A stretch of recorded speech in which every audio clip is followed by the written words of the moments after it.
If you are struggling getting things done consistently, this podcast is for you. I am talking with a good buddy of mine, 20-year real estate vet, Tom Lux, today.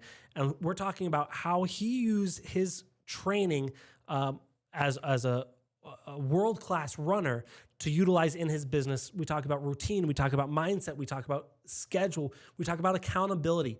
If these are things that you know that you need that will make you better in your business, make sure you watch this whole podcast. At the end of the podcast, we're going to both be talking about technology that we can use to help keep us accountable to ourselves, to each other, to our team. Enjoy this week's episode of the Whissel Beer Podcast.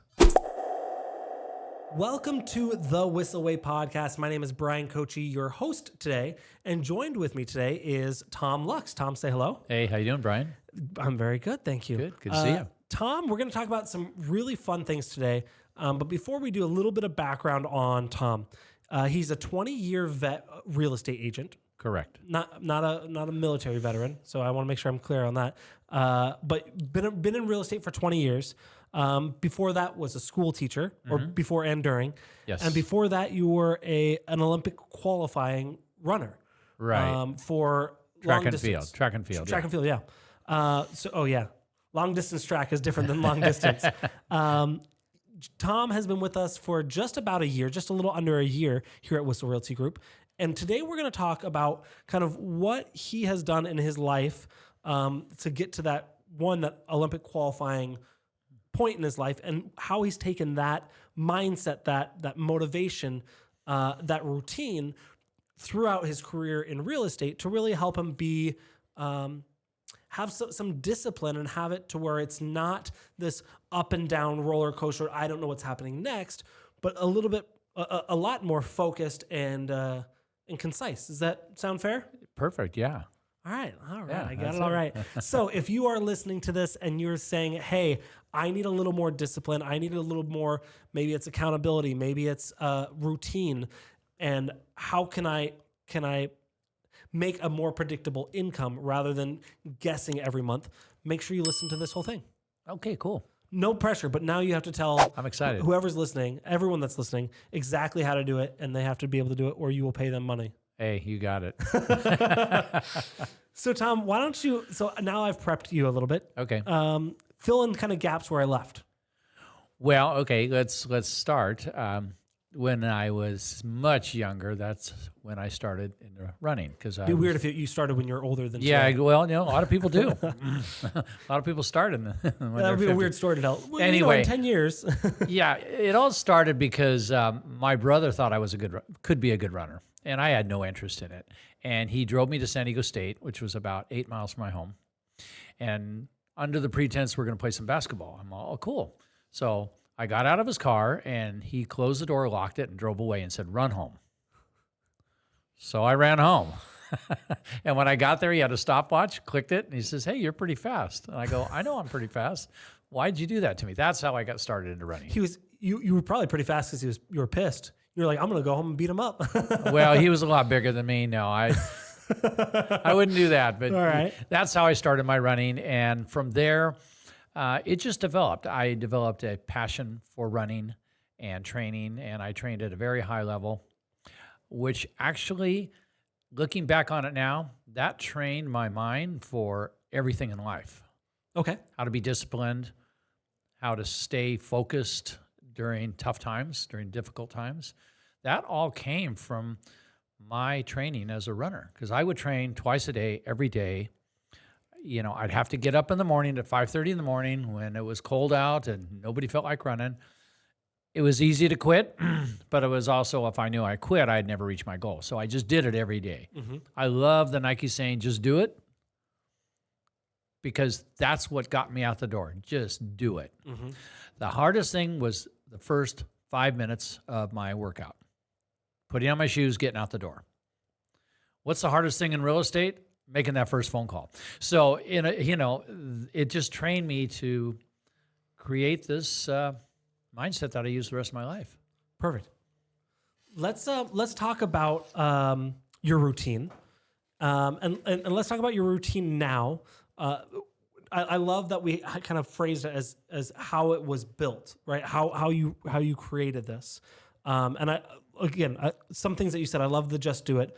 I love the clear, specific goal, right? This is exactly what I want to do. Exactly. And so you know what you have to do to get to that. I want to talk a little bit about that too. But first, let's talk about kind of what a routine looks like for you as a real estate agent. And for those listening, what it should look like maybe on a daily basis. Okay, yeah, no problem. My routine starts very early. I get up every day and I go to the gym. I work out in the gym every day. I just call it EDD, every damn day. And that's because what that does, that kind of clears my mind. If you've never worked out, you need to try this. Just work out because it creates endorphins. I mean, it just electrifies your whole body and gets you going. So to me, that's a non-negotiable.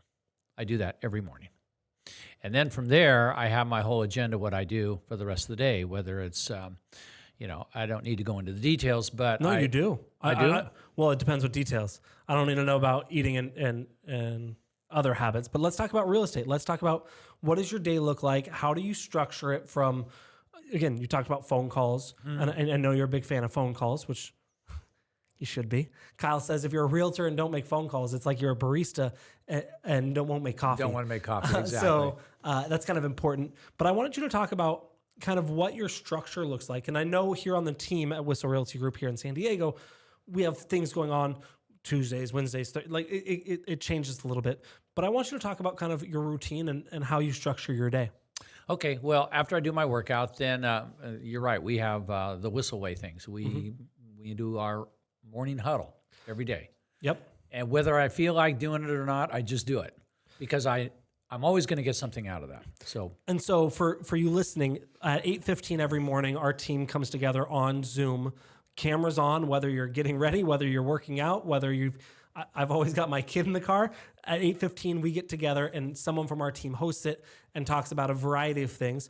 Like Tom said, first he wakes up, gets working out, gets his body ready. The goal here is from 8:15 to 8:30. That's when we get our mind ready. That's when we get started for the day. That's when we kick things off. And so we do a 15-minute huddle. All right, what happens after that? Then we go into role play. Okay. And it's funny, I talk to people about role play and they go, what is that? Were you trying out for a movie or what is role play? And they kind of mock me and, make fun of it.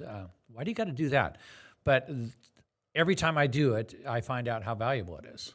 And so, yeah, whenever I mention role play, people usually smirk and wink at me. I go, bro, come on. But so, yeah, from 8:30 to 9 every morning, Monday through Friday, our team does role play. So we're stay on there from Zoom. We break out into rooms and we practice a situation that is either coming up in our business right now, something that's topical, or we practice, hey, following up with a lead. And what we're doing is we're practicing on each other. We're giving each other the objections that we're hearing, and we're giving each other feedback so that way we're not practicing on our clients. And if you are, think about it. If the first time you play, you play basketball, you play against LeBron James, who's been practicing with his teammates for forever, and the first time you're like, oh, I don't need to practice, I'll just play, you're going to get destroyed, right? Same thing here. Our goal is to make all of our mistakes. We love mistakes, as long as they happen within the confines of when we should be making mistakes. Try something out. Hey, how about this? Ooh, that joke is not, in my mind it worked, but it didn't land, right? And so we practice on our team members and help each other grow and get better. So from 8:30 to 9, role play. Cool. And I just want to add to that. To me, that's part of the routine that I did when I was training. I would run every day. And not only just to get fit, but just to practice all the situations that could come up in a race. They come up in workouts. So the attention to detail is what I get out of role play. I read John Wooden's book, the greatest basketball coach ever, college. Okay. Sure. No doubt. 10 national championships. Anyway. More than me. Yeah. His first day of practice with all the blue chippers, when they would come in, all these, high-powered athletes, their first hour of practice on day one, they tied their shoes for an hour. They must have had long laces. Think about that, though. Think about the detail that he instilled on his team.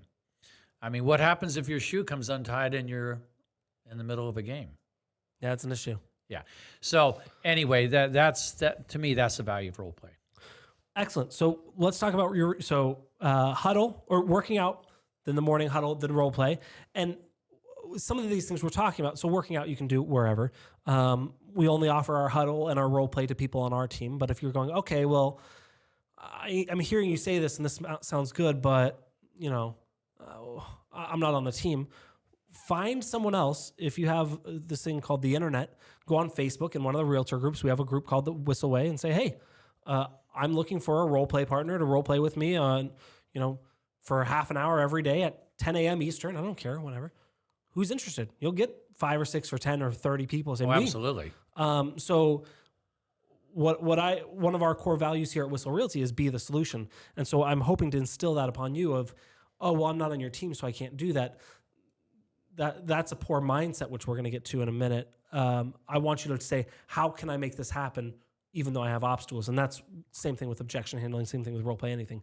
How do you get this done with this framework? So, okay, after 9 o'clock, done with role play, then what do you do? From 9 to 10, I prospect. And to me, this is non-negotiable. What form of prospecting? Everyone has their niche, what they like doing. Whether it's cold calling or calling your sphere or, whatever it is, but I do it. Mm-hmm. Because to me, if I don't do that, I'm not going to have any business. It's like when I was working out. If I didn't go out for that workout, I was never going to reach my goal in racing. And I think you're 100% right. And you're also not the first person to say it, so I can feel comfortable saying this. The hardest thing, right, when working out is getting up and getting out the door. Exactly. And once you're 5 minutes in, you're not gonna go, oh well, I'm gonna stop now and walk back. No. Same thing with phone calls. The hardest part is saying, okay, I'm gonna do it, and that's what I love about your routine. You don't have to make the decision every day. Okay, I'm gonna make phone calls. No, it's just the thing you do next. You don't have to make a decision when you're eating to keep chewing. You just do it, right? And so the same thing happens with prospecting is if you don't have to make that decision every single day of what do I do next, it's already built into your calendar, head right into it. So you prospect for an hour and you're calling leads in your database, who are you calling? Whoever, I'm calling my database, I'm calling my leads, I'm going to call somebody. Yep. And to me, again, the hardest thing is making that first phone call. Yeah. And I'm not talking, whether you're cold calling or, calling somebody, whatever, just make that first phone call. Because once you make that and you go, it wasn't quite that hard, you're going to do it again. And again, I learned that. I think I have a big advantage over a lot of people that weren't involved in something that put them in a routine. Because for me, once I start, I will finish. The hardest thing is getting started. Can I relate a quick story? Please. I was running go back to my racing. I was running in the national championships at UCLA, okay, against 25 of the top runners in the nation. And this was 5,000 meters, which is 3.1 miles, 12 laps. 3 laps into it, I was done. I was ready to quit. The pace went out hard. I just wasn't feeling it. And this is the national championship, everything I'd worked so hard for. But I told myself it's too early. You can't drop out. And I was ready to drop out. I told myself you can't drop out now. You're only 3 laps into it. It'd be embarrassing. So I changed my goal. I said, instead of finishing the race, just make it 8 laps. Okay. So my whole goal was now just to hang on for 8 laps and then I'd stop. And as I was coming into the finish of the 8th lap, which was my new finish line, I was ready to drop out. Suddenly I just caught a second wind. Pace slowed down, whatever happened. And so I didn't drop out. I went another lap. And then I went another lap. And at the gun lap, which is the last lap to go, everybody was still there. I was within seconds of winning the race. I ran my lifetime best. I met the Olympic trial standard. And I was ready to bail at 3 laps. But the reason I didn't is because my routine. And again, I could relate that to my business now. Just start it. Just make that first phone call. And give yourself permission after 2 phone calls. If you're not, then quit. Stop. But chances are you won't, because once you get going, you'll be fine. So I want to kind of challenge you on that. Got it. Because I think, let's see how this goes. I think you're right? There's mindset. There's staying motivated. But what I think what got you through wasn't your routine. I would challenge you. What got you through was you had a very clear goal in mind. Originally, when you started, your goal was to finish, right? Obviously. Right. But then you said, hey, look, my goal is to hit 8 laps. That's all I want to do. Exactly. That was a definite goal. And without that goal, no matter how good your routine was, you were ready to be done. So Yeah. I would say your routine got you there, but what got you through was your goal. And so how I relate that to real estate is if your goal is to sell one house a day, sorry, that's a lot, one house a month. Well, that would be if your goal. That is my goal. If your goal is to sell one house a day, call me up. Let's get you on the podcast. If your goal is to sell one house a month, you're going to be your routine is going to help you get there. Right. But what's going to motivate you, what's going to push, what's going to continue you through the phone call, starting the phone calls, is really what your goal is. Would you agree with that? I would totally agree. And again, going back to routine, though, I'll kind of counterpunch this a little bit. You're wrong. I'm right next. No. It's easy not to do it. Yeah. If you are not in a routine where every day you're going to do the same thing, it's easy to, I don't feel like doing it today. It's just a day. And then tomorrow, same thing. And pretty soon you haven't done anything for 2 weeks. Mm-hmm. But if you're in a routine, and the same goes with working out. If you want to get in a routine of working out, work out every day. People go, well, you're going to overtrain. Baloney. Maybe some days you're working out as, 5 sit-ups. And another day you're working out as an hour of weightlifting. But you're doing something every day because you become accountable to yourself when you're in a routine. So, and another thing is writing it down. If I have to write down what I did in a workout, even if I did nothing, I have to write down a 0. I would rather do something than write down a 0.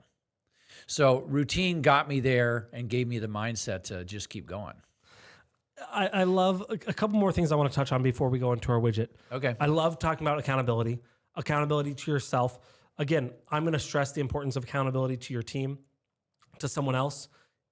And you can easily do this with, hey, real estate agent on my team. Hey, team leader. Hey, mentor or mentee, hold me accountable. I'm going to text you every morning or every night and tell you how many conversations I had. Mm-hmm. Cool. Have that accountability. It can also be accountable. We do this. One of our top agents does this. Is he holds himself accountable to his kids. He said, "Hey, kids, I'm going to sell this many houses this year. It's going to be a lot of work. I'm going to miss things. I won't always be able to do things. We can't go on a month-long trip during the summer. I am going to sell this much. Holy cow. Okay. I'm going to do it. And when I do it, I'm going to take the whole family out to Disneyland for a week." That's heavy accountability. I mean, if your kid's like, "Hey, Daddy, what are you doing?" "I'm at an open house because I'm going to take you to Disneyland." But I guarantee you, if you're sitting on your butt on a Saturday and on a Sunday and they're like, "Dad, what are you doing?" "I want to go to Disneyland." You doing this is not letting me go to Disneyland. Get your butt up and going. So hold yourself accountable. Find an accountability partner that has something on the line. Again, find a real estate agent. We've talked about this as well in the past. Find a real estate agent that you're friends with, but you have a complete different political view. One of you is red, one of you is blue, and say, "Hey, I'm gonna make 30 phone calls every day." Tom says, "I'm gonna make 25 phone calls every day." Okay. Whoever has the least amount of phone calls or whoever misses the most days at the end of the month, if you beat me, Tom, I'm going to write $1,000 check to your political party. Oh. And I'm very one color and you're very one color. So it's that accountability. Hold yourself accountable with each other. Put something on the line. Because if you hate that political party or that belief system or that, I don't want to say charity. I hate that charity, whatever. Yeah. You're going to do what it takes to avoid that pain. So I love the accountability. I love accountable to yourself, but it's hard to be accountable to yourself. Sometimes you need a person. And then I feel like a lot of what we're talking about, but we haven't said the word, is momentum, is keeping in momentum. Right. Absolutely. And I also heard this. I keep saying, I heard this. We talked about it, whatever. But pushing momentum, a body in motion stays in motion, right? And keeping that going, but not allowing one slip up to ruin your momentum. Hey, I did 64 days in a row. I made the 3 phone calls I needed to do, but on the 65th day, I forgot to make my phone calls. Don't let that ruin your momentum. Right. All right, cool. Let's get back into it and push it again. Just start it all over again. Yeah. And so momentum is what I really hear you saying. And it's funny with running, there's momentum a lot in there. But focusing on a routine so that way you don't have to make a decision of and adding to that decision fatigue. Having the mindset of I need to go somewhere. Having specific goals. I'm going to sell this many. I'm going to talk to this many people. I'm going to call for this long. Having specific goals that are going to get you to where you want, and keeping that momentum going. Yeah, absolutely. Can I add one thing to that? Nope. Yep. Yes, nope. Yes, please. For those that are scared of what you were saying, the accountability, because that's pretty intense. You know, the whole political part, the kids, I think it works great. I love it. But some people might be too afraid to even commit to that. Mm-hmm. So my suggestion would be start with accountability, but maybe if you are afraid to really put it on the line like that, which I think is awesome, maybe have something a little bit smaller, accountability partner to get you going and then build on that. Maybe it's, the person working the desk at 24-Hour Fitness has to sign you in, check off your calendar when you walk in. Sounds like a parole officer. Okay, I can do that. That's not too scary. Just get them to sign it and then build from there. And eventually get to the full on, I'm writing a check if I don't do this in a month. Yeah. You got to start somewhere. Well, I just changed my widget. Uh-oh. Changed my widget. All right. Cool. Anything else to add to that? No. So if you're listening to this and what I hope you get from this podcast is what Tom's talking about, what has allowed Tom to be in the real estate industry for 20 years. He doesn't have a secret pill. He doesn't have I just use this one app and I get all my leads. It's to be completely honest, not super sexy what we talked about, but it's simple in its execution, and it's just doing the same routine over and over again with clear set goals, which will help you get to where you want to go. Agreed. It isn't sexy, but it's real simple. Just do it. Yeah. What do they call it? Simple but not easy. Yeah. Exactly. Well, if you enjoyed this episode, I would love to invite you to go to our website, thewhisselway.com. From there, you can learn more information about all of the things we offer, from our Facebook group, like I mentioned earlier, the Whissel Way Facebook group, where you can get together with like-minded real estate agents, find an accountability partner, and learn and grow. You can subscribe to our YouTube channel. You can join our referral network. People are still leaving California. Imagine that. I don't know why, but they're still leaving California. We need somewhere to send them. Sign up there so we know what areas you work. You can sign up for our weekly email newsletter. You can also learn information about our video course that Kyle and I created that literally walks you through step by step, utilizing routines on how to create video for your real estate business that is going to drive inbound referrals. So if you like inbound referrals and you want to have a routine already built for you, check that out. And finally, leave us a review. If you found this informative, if you found this helpful, leave us a review in your app store. Just like you ask for reviews from your clients, we're going to ask for reviews from you. It goes a long way, and it helps other people find out about the show. Feel free to share this show if you know someone that's struggling and needs this mindset help. That being said, yes, let's move into our Whissel widget of the week. Got it. This is something that we use in our business or in our life that saves us time, makes us more money, or helps us have more fun. Tom, would you like me to go first, or would you like to go first? I got one. All right. So tell me about your widget. What is it? It's called, I don't know. Sinu? What is that? What is that thing we use to track all our phone calls? Sisu. Sisu, that's it. Oh, you changed it up on me here.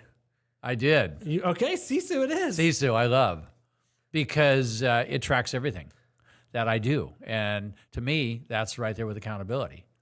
Sisu has a really cool feature, at least they did years ago when we were doing this, to where you can actually put in what you want to track daily. And this may be a feature that you have to have your admin turn on. But we literally had it at one point to where someone said, hey, I want to track how many walks I go on with my dog, how many hours I spend with my kid, how many cheeseburgers I eat each week. And it literally has a tracker to where you can say, oh, I ate a cheeseburger, I ate a cheeseburger, I ate a cheeseburger. Holy cow. Yeah, well, it depends how many cheeseburgers you eat, how holy it is. But yeah, Sisu is great, but it also brings in all your numbers, tells you what lead sources are doing. It's a phenomenal tool if you're looking about tracking and accountability. I was just talking to Chris, our COO, as I'm building more tracking boards for other things I'm doing. I go, Chris, I love it and I hate it.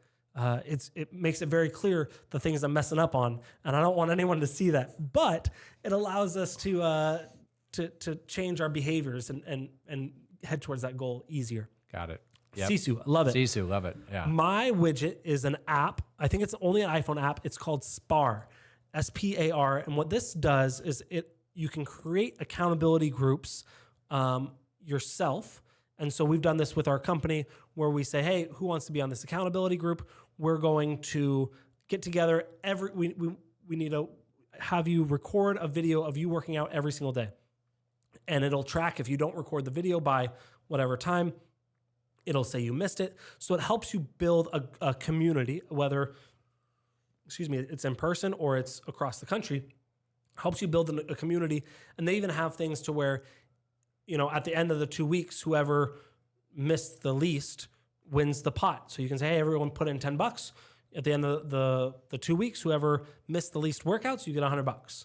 Love it. So cool it's tech and accountability all built into one, just kind of like Sisu. So thank you guys so much for watching this week's episode of the Whissel Way podcast. We will see you next week. Have a great day. Wait. Before you leave, I want to share some more tips and tricks that we're using in our business to take it to that next level. Just click right here. And don't forget to subscribe. Click right here.